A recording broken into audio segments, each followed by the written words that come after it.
We're going to move on to our final speaker for this meeting, who is Pete O'Toole. So Pete is the director of Bioscience Technology Facility at the University of York. He is the incoming president of the Royal Microscopy Society. And today he's going to share his experiences with the mentorship programs. So the title of his talk is Empowerment of Mentorship Programs from Skeptic to Champion, Perspectives of the CTLS and RMS Programs. So please, Pete, go ahead. Yeah, as you can see, my titles are almost as long as how much longer I usually talk for. So I apologize for that. This is slightly an odd talk, so I'm just going to give a perspective from York and then hopefully open it up for more questions. And it's going to go beyond mentorships. It's going to talk about internships and other roles that you get. And actually, it's kind of all about learning and how we can teach others and help inspire others' careers and help people move forward. So actually, this is my standard first slide because I like to always acknowledge my team, because actually it's only because of them that I can do what I'm doing today, because that gives me the time to have that flexibility within it, and time is something we'll come back to right at the end of this.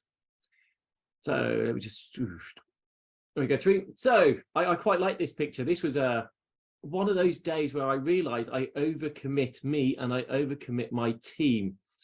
So this is a lot of my team, but it's not all my team. Just happened to be on the very same day I had a CTLS mentee in the lab. So this was Adriana. She's from Babraham. She runs a mass spectrometry lab, but was really keen to learn about how we run the lab, how we build our charges, how we actually achieve getting all the charges back and actually recovering our running costs, which is kind of a demystify on that. So that's why Adriana was with us. We also, at the same time, we had a PhD internship. So this is Jody. Jody, thanks to Jody, we've got our Gold Green Impact Award in the lab. As of yesterday, she was still, she's left us, but she's still helping us. She's passionate about it. So we're hoping to get our platinum status as of, well, let's hear. We're hoping we've got it now. So that's Jody, but she did all sorts of other things as well. Ultramicrotoming, learning about, so she's a PhD student, thinking all I have to do is research. She came into the core facility, she learned ultramicrotoming, she learned about service, and oh my God, she now wants to work for us, which is wonderful, but I haven't got a job for her. Because as much as I would love to employ her, because she's awesome, you have to have the place in the job. I don't think Claire, who's looking after her, is going to retire anytime soon. I should suggest that. No, I shouldn't. This is recorded. I'm not saying anything. We also had a summer studentship that was sponsored by a company. So Blythe here was working and looking at essentially enabling us to do some R&D on the side, but using the summer studentship to enable us to do that type of work. And let's start back at the schools. So this is someone who hasn't yet gone to university, and we had a summer placement, a school placement. And these just happened to all be a present in the lab on the same day. Adriana was there for 2 days. The placement was there for 2 weeks. The summer studentship was there for 10 weeks, and the PhD intern was with us for 3 months. So all different varying times. They just overcommitted, and they're all laughing because they know exactly what I've done to them. So I thought I'd point these out. These are different initiatives that we've been involved with in supporting shadowing and mentorship schemes. So first one, the top one is CTLS, Core Technology for Life Sciences, which is kind of like a European focused group for life sciences, a bit like ABRF, but very European centric. They have both a mentorship program and a shadowing and staff exchange program. And I'll touch on both of those aspects later on. We've also got global bioimaging and the job shadowing, and I'll talk about where we've been involved with that. Yara's here, so actually, if you ask a question I can't answer, it's over to Yara if you can sort a microphone out. And we've got the Royal Microscopy Society, of course, who also has a mentoring scheme. Now, I've got to say, I've never understood the need for any of these organizations to set up a mentorship scheme. I just can't say. I've always been the type of person that if I wanted help or support, I would just pick up the phone or drop an email and ask for Zoom and just talk to whoever I thought was most suitable. When I started in my first core facility job, I went down to London and shadowed in a job for a few days. I've sent my staff shadowing and for mentoring. So I've never understood why, really never why. And then we did the CTLS one, and within 3 months, I had 6 mentees.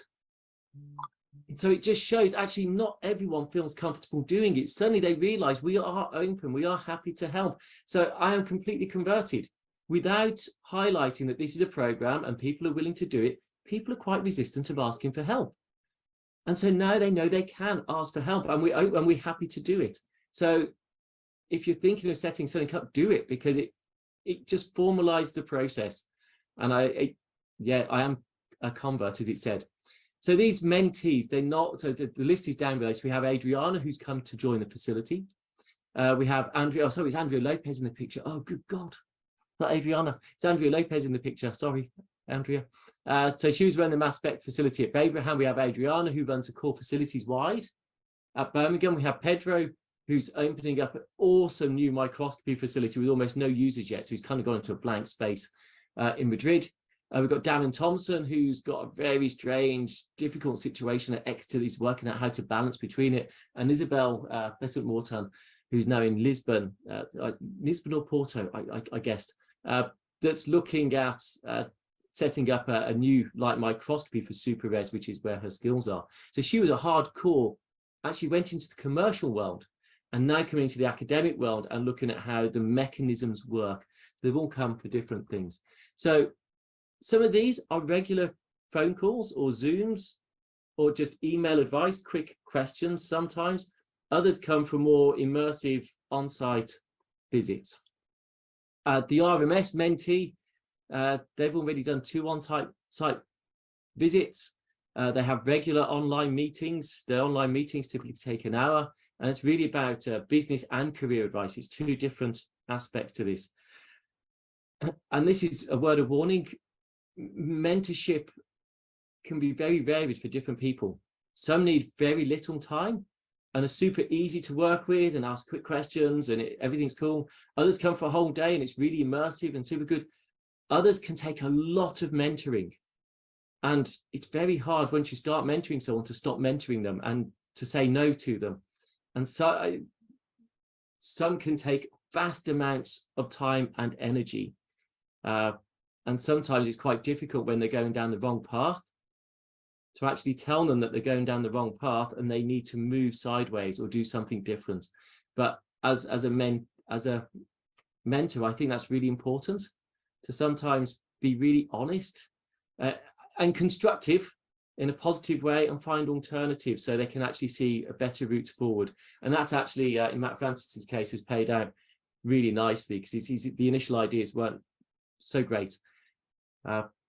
So the mentees over time, I say, there's all sorts of things about setting up, developing specific troubleshooting, internal and external.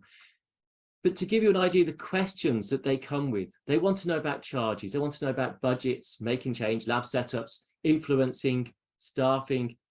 Influencing is a really different one people don't think about, but when they want to make change, maybe their accountants aren't listening to them, maybe their head of departments aren't listening to them, how to work that system to enable them to progress. But if I just take one of these things, if you take charges, I'm sure you're all aware of this. From charges, then comes a minefield of other questions. So each of those clouds come with a whole burst of questions that come through, and it will never all come out in one conversation. So the on-site visits are usually quite good, or Zoom, where we actually share lots of information, share our spreadsheets. They literally see our accounts. They see how all our Excel sheets in the background, so they can see the fine detail of that and then come back to it afterwards. We also do shadowing. So this was actually with Global BioImaging, and there was a request to Core Technologies for Life Sciences for this. So this was for Kundi and for Abdul, who came through to the lab. Interestingly, we offered 2 places for job shadowing. I don't know if Yara knows this yet. And they turned up with 3, which was really bizarre. So we were expecting 2 people, and Zayed also turned up. But I've got to say, Zayed was really entertaining and quite good fun. So it wasn't a problem. It's just, okay. Yeah, you never know what you're getting yourself in for. But shadowing and mentoring isn't a one-way process. You know, we are never not in need of mentoring or support and advice when we start to do new things. So the talk we've just had was really good. You know, I should know all this, but there's little bits of nuggets of information that I hadn't thought of or think maybe doing it slightly better than I'm doing it. So it's always good to have that advice. And, you know, Andy mentioned before this, I'm happy to contact him about another role. So I'm definitely going to be chatting to Andy soon. But interestingly, this is our lab. So SUCVIA, from a grant funding body, the UK, the government funding body, funded lots of training programs, and we went for shadowing in a big way. So SUCVIA we brought to York, so to bring her skills and to see how we worked. Karen went to Austria to learn how to do flow cytometry of EVs and to pick up some tips and tricks. We could do bits, but we thought we could do it better, and we went to one of the best places to do that. Graham is a more junior technician, and we sent him to London to sort of get inspiration, see other ways of working, to give him confidence in the way we work as well. And Claire is newer in the labs. We sent her to electron microscopy labs to get new skills. I would say these worked exceptionally well because SUCVIA, we then had a post and we poached her from London, and then she's now going to work for us as of the 31st of July. I apologize to Andy Riedel on that side. So these are all the types of things that they learn, the best practices. So when Kundi came over, when Abdul came over, they wanted the best practice, the QA of the systems, new techniques, how to train a user, how to increase their user base, how to make it sustainable, adding impact to their research groups, which would make it more sustainable. And again, it brings back an increase in user base and much more. And so I say much more, we also had a riot. So they've only met me on Zoom, and they brought me their Muslim attire. And I tell you what, I must look massive on Zoom because I could have fit 3 of me into those clothes. It was, I just feel very offended that I must look that big. And also what was really nice with a lot of the people who come to York, we try and invite them back to the house, to home, to give a bit of a wraparound to show there is a work-life balance as well. It's not all about work. And I think when you're mentoring people, you need to strike that balance with them as well. So Global BioImaging, I think they got a lot out of that. So that was really awesome. Internships, I've already mentioned that Jodie did the ultramicrotome and the green impact. She also itemized everything in the lab into an app called Quartzy. If you're not familiar with Quartzy, it's awesome. It's saved us buying new reagents that we didn't know we had, and it solved arguments when I said we have reagents, and my staff said, no, we've not got that. I said, no, we have. So it's a really good way of doing it. And we've had the other people doing all sorts of weird and wonderful stuff, from updating the websites to surveys. So studentship on Juma Ward has just joined us from Bristol as of Monday. And we're working out what we're going to do with him, finding out where his skills are, what his inspiration is, to try and find the best way to progress his career. Oh, and the studentships have been awesome. Beatrice Ricks was sponsored by Zeiss to do some beta testing. So it takes resource, doesn't it? We'd all love to beta test, but finding our staff time to do that is very hard. So using studentships, paid studentships, really enable them to progress that. The great thing for B is she's found her vocation.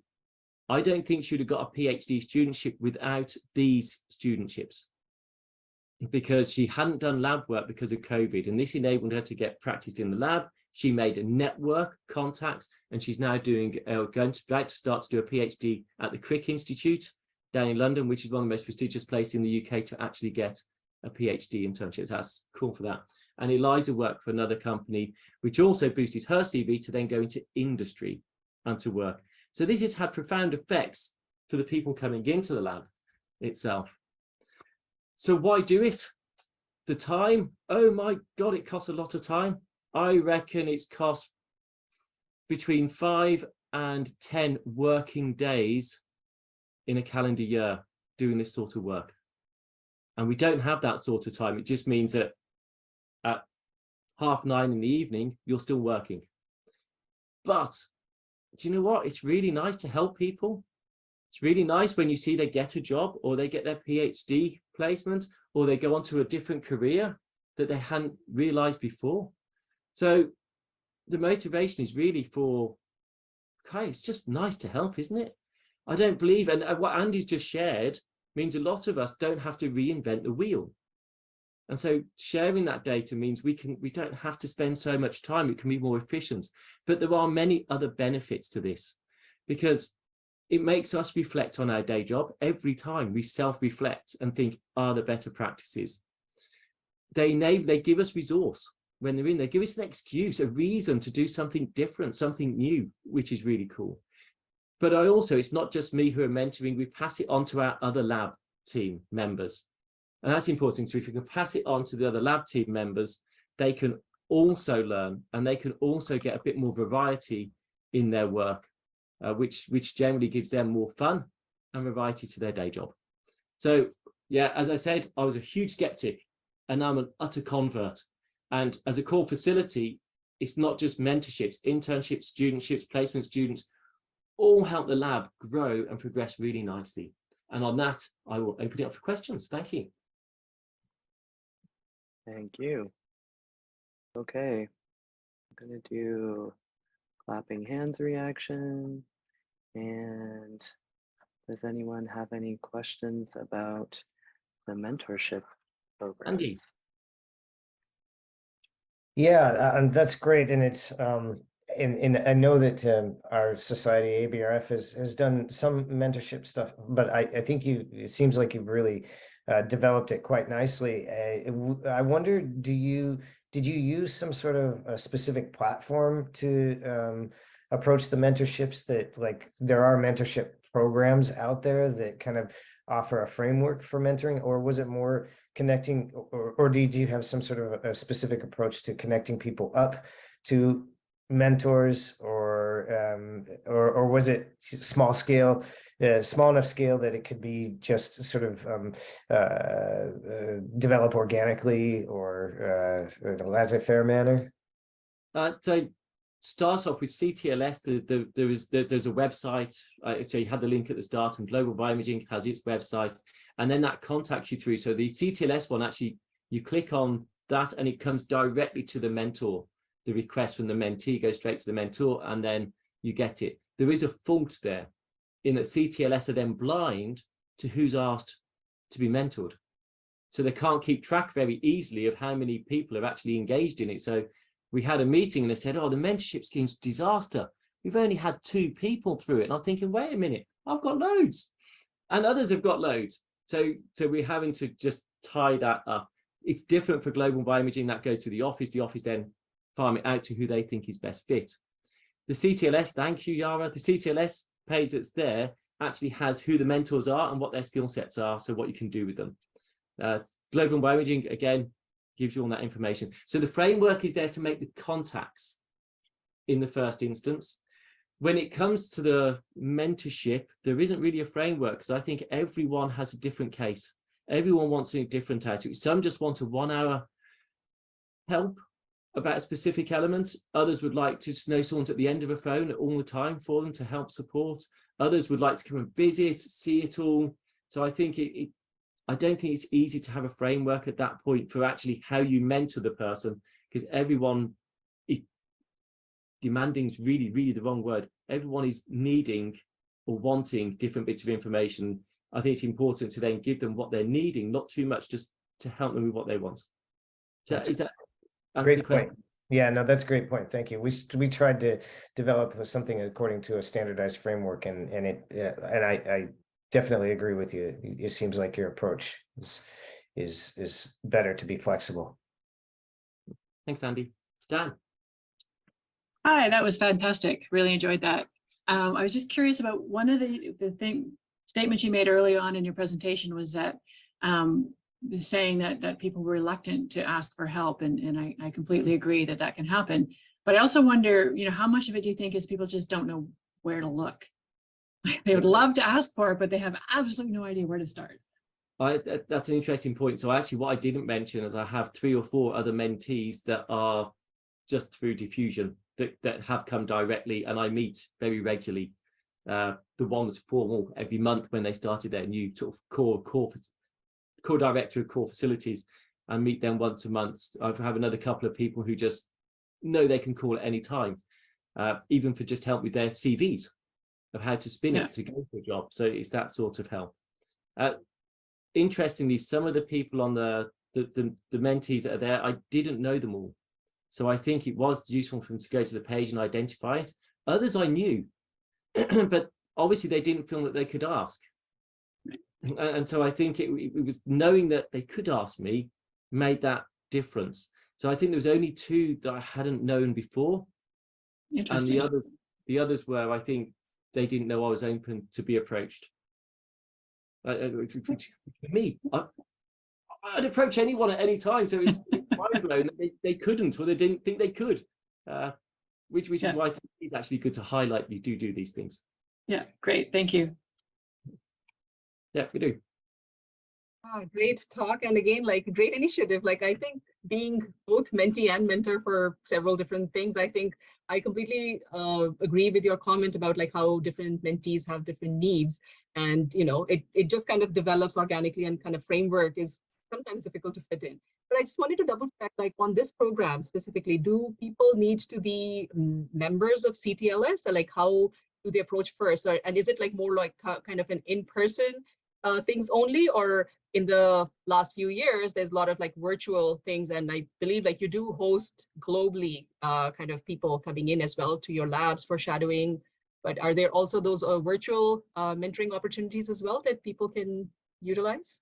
Yeah, the shadowing has all been in person because it's shadowing, but out of the mentorships, only 2 have been in person. The other 4, oh no, 3 have been in person, 3 have been Zoom only for it. So absolutely, that's the case. There's 2 parts to your question. I'm sorry, that was the one part. What's the first part? The first one was whether they need to be the member, like do they need to come from CTLS or that sort of thing? Okay. So I think for the RMS, they're meant to be members. I think CTLS, they are all members. But do you know, I've not tried clicking on it just to see if you can get through to it. I can't see why you'd have to be a member. It's there to help people, right? You know, and actually I would say some junior members, if their institute doesn't pay for them to be members of a society, being a member is quite costly, especially if you're on the junior ranks. So I would hope that barrier isn't there. And global bioimaging, it's certainly, you don't have to be a member of global bioimaging to request shadowing. That's a free community aspect. I correct me if I'm wrong, Yara, but there's no membership per se of it, so anyone can ask for help. So you are not connected to, you don't have to be affiliated to any facility specifically, or We can't hear you very well, Yara. So you don't have to be to any societies for you to go through global bioimaging, is what I heard Yara saying. Yeah, I think I heard that a bit. Yeah, okay, sounds good. So that means like it's really kind of open, whoever can try and connect and reach out, and that's kind of how it just builds. Okay, it's fantastic. Wonderful, thank you. The shadowing was awesome. It also helped us appreciate more about what's happening in Africa, actually, in this case. So it was a very different culture, very different background, very different learning skills, ways of learning. So that was good for us to appreciate. So we did learn an awful lot. And actually, we're now, they're going to get our confocal microscope. So it's being replaced. We're now donating it to them. What we then want to do is be able to back up. So either them come back on an annual basis to use the very latest technology once they need that cutting edge and they've got samples, or for us to go there and support them on a sort of maybe every other year. But we can only donate it to them because they have a sister system, which means if one breaks, they have parts to fix it. Otherwise, I'm just saying it's wasted.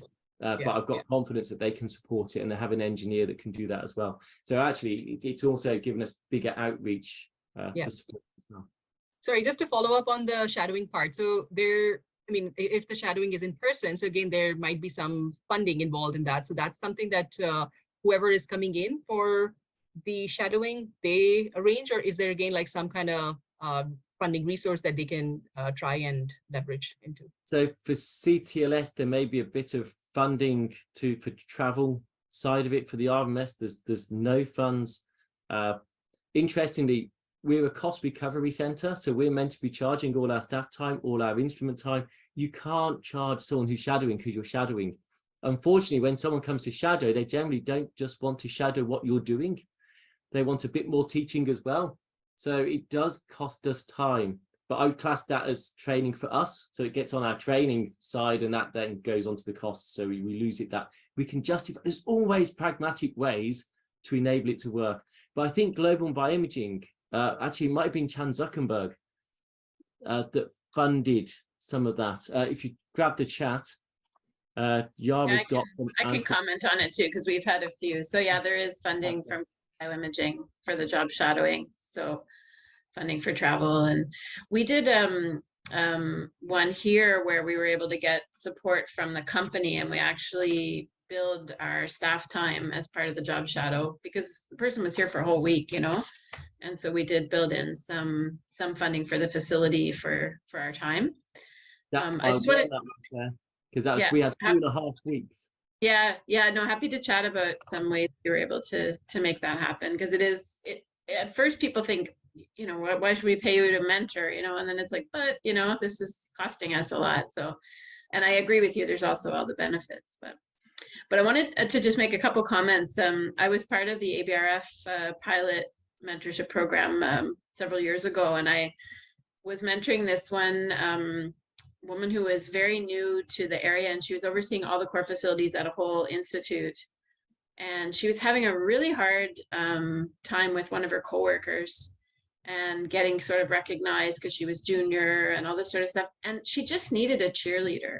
Like, she just needed me to say, yes, go to your boss. Yes, talk to people. Yes, it's okay to ask for more training if you don't feel you have the skill sets you have. And she was very motivated, but she just needed someone to say, you know, go for it, you can do it, you know. And she ended up getting the institute to pay for her to do all these management courses, and they paid for the courses and they paid her salary while she was taking the courses. I mean, it was just fantastic. And now she's been promoted and she's doing really well. So as you say, that was really rewarding for me too, like just to see her succeed. And at the same time, I was mentoring another woman, and we actually did a couple of Zoom calls together. So I thought they could also teach each other. So we did a few Zoom calls with 2 mentors and myself, you know, or 2 mentees and myself. And I figured, you know, they can learn from each other too. So that sort of freed up a bit of my time because I wasn't meeting one-on-one all the time. And then they were also kind of learning from each other's situation and what was happening. And just 2 other things. One is you were talking about giving the hard advice. And I think one of the things I've learned over the years is somebody being in the wrong job is just not good for anybody. You know, it's not good for them. It's not good for their unit that they're working in. And sometimes it's really hard to admit that you need to move on. But in most cases I've seen, it's always worked out for the best for everybody, even though those conversations are still really difficult. And the last thing is a little plug for GBI. They have this great checklist when you do the job shadow visit. And there's quite a few things that when we've hosted people, we didn't even think about, like having them give a seminar why they're there and something for them to put on their CV, and you get to hear about their facility. And so I would highly recommend that checklist for anybody who's doing any kind of visit in any direction, whether it's mentorship or interns or whatnot. So. Thanks, Claire. Okay, so we have reached the open discussion part of the meeting. So if there's questions for either Pete or Andy or our award winners, or if someone wants to make a comment, now is the time.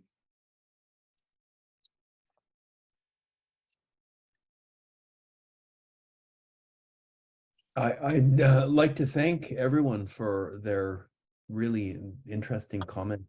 I work in a core facility, and you know, I speak to other core people, but it's nice to see a broader range of core people. So I really appreciate just hearing other perspectives. And there's lots of ideas have come up just from hearing everything that people have to say. And I'd once again like to thank everyone for the award, and I really appreciate the recognition. Thanks. Thank you, Gareth.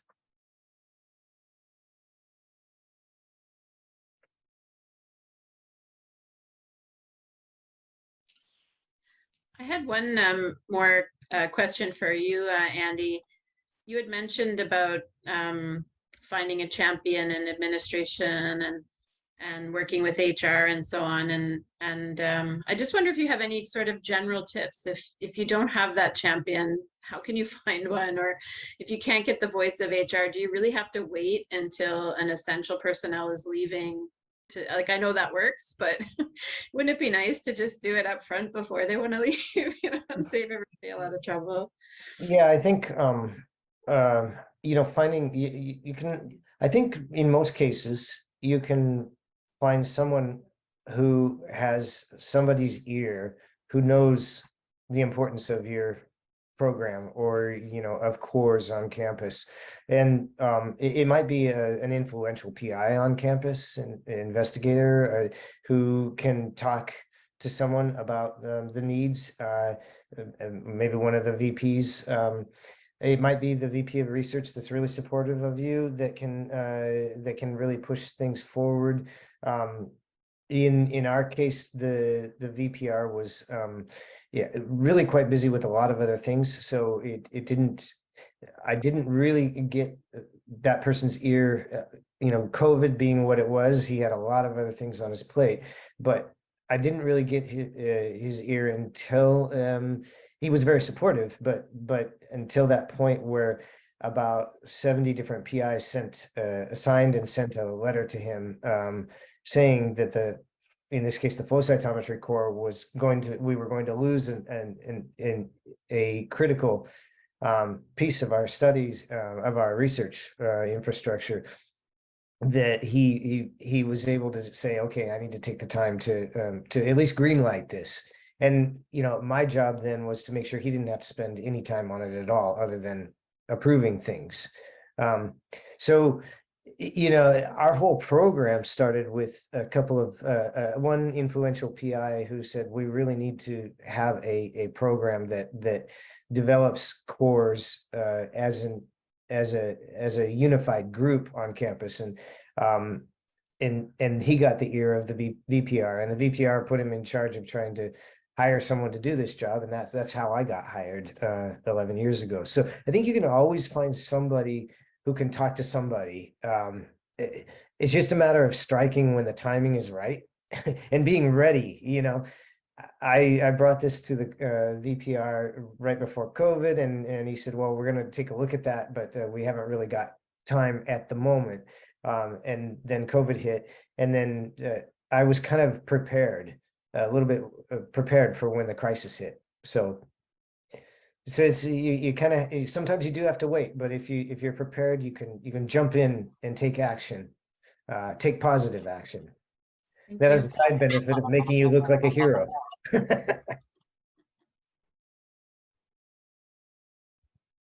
Dominic, please go ahead. Yes, thank you for the event, Claire and the CNSP team, and thank you for the presenter. That was very good and very, let's say, learning. Claire, it's more for you. Do we have some kind of a list of potential mentoring place where we actually send people to mentor? So oh, go ahead, Peter. No, go on, Claire. I was just going to say the CNSP doesn't have anything formal. Maybe this is telling us we need to do something.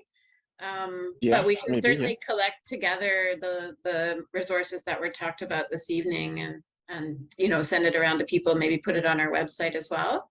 But maybe it's something we should consider for our group as well. Mm-hmm. And Claire, I'd encourage you to get people to put what their expertise is, what they're happy to mentor about as well on that list.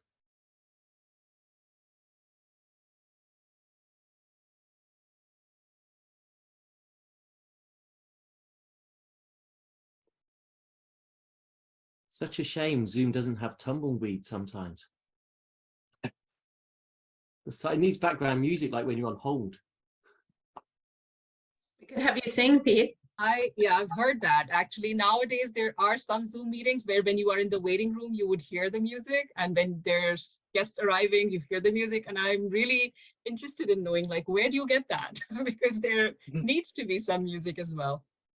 But yeah, actually, I think I'm just kind of answering back to Dominic's question. Yes, we don't have a formal program yet, but I know, like, within CNSP for last 4 years, I mean, that's kind of one of the places where I started building those relationships really organically, like really frantically looking for, like, how do I start all these, managing cores coming from us being a scientist, and how do I learn that? And I think like that there is some form of like an organic relationship between different people, and whether there was no like formal title of a mentor-mentee relationship, but I have taken advantage of a lot of people within the group. But I really think that, yeah, it might be a time that we could have like more formal kind of framework or network, or kind of a program that's specifically for this mentorship program.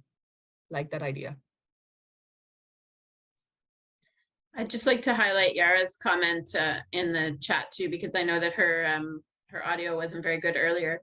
But the Global Bioimaging has a career working group that is working on an international recommendation for career paths for imaging scientists. But really that could, as we know, translate into any technology area. So there's 4 subgroups kind of working on the different aspects of that. And we'll certainly make people aware in this group when that's ready to be released. Global Bioimaging also has an added value for imaging facility document, which is really useful if you are talking to stakeholders, because it goes through the added value for the different stakeholders, for the researchers, for the core facility staff, for the institution, and so on. So I have, happy to share those documents if people are looking for them. And then, of course, this is a huge topic for CNSP. We know that in Canada, we don't have a lot of universities with a career path. I think University of Ottawa is really leading the way, and maybe that's why we have 2 award winners from the institution. So we're certainly, trying to work with the University of Ottawa to see how they were able to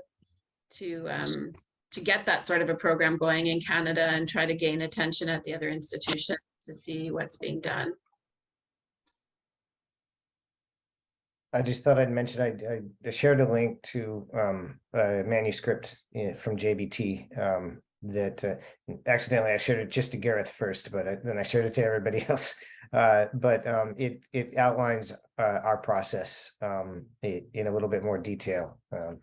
So hopefully you can take a look at that if you want to.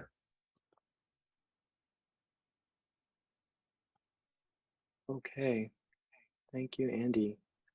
So are there any other final thoughts people want to share?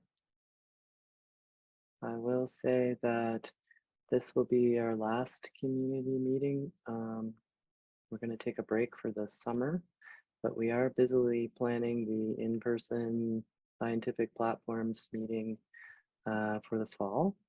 So if you have ideas, you can send them, and we will, yeah, there we go, or save the date. So we were, I think it's still backwards. Yeah, there we go. There, okay.